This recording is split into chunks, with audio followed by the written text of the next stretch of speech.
Hi everyone, this is Mr. West, and today we are breaking down the top 5 high school math techniques. Let's get started.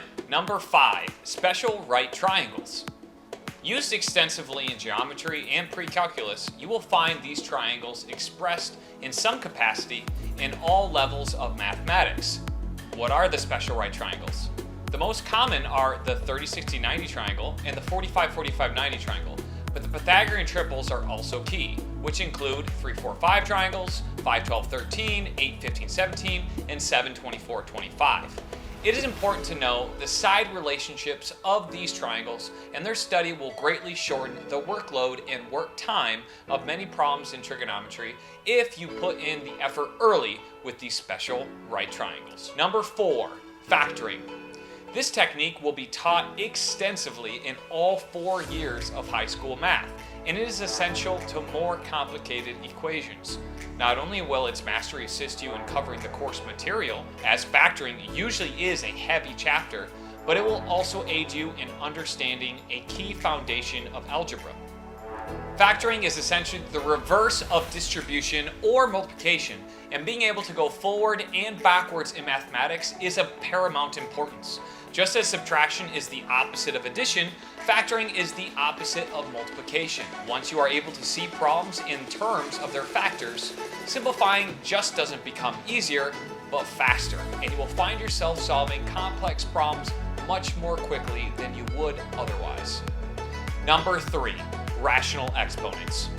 Understanding how to rewrite radical expressions with exponents is extremely important in mathematics, and another concept that can really increase the speed of your computations when understood completely. When like bases are multiplied together, their powers are added, and when a power is raised to a power, the exponents are multiplied. Coupled with this understanding, rational exponents can quickly simplify even the most complex looking expressions or equations. Number 2, combining integers instead of addition and subtraction. This is a hot topic in the math teaching world, but the general consensus is that numbers should be considered as either positive or negative and that you simply combine them. Combining positive and negative numbers is the best way to think about adding and subtracting integers and clears up numerous misconceptions.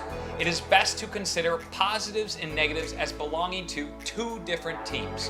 When 2 numbers are on the same team, they become stronger, and when they're on different teams, they clash, and the winning side always has the bigger number, but its damage is equal to the value of the other team's combined force. Let's take -9 plus 5. The negative is larger, but only by 4 points, so the answer is -4. And number 1, multiplying by the reciprocal. The number 1 spot goes to an underrated technique that pays dividends throughout high school. If students can understand that dividing is the same as multiplying by the reciprocal, it makes mathematics at every level easier to understand and making evaluating a more efficient process. For complex fractions, something seemingly confusing in 1 divided by 3 divided by 5 divided by 6 becomes 1/3 times 6 over 5, which simplifies to 2/5.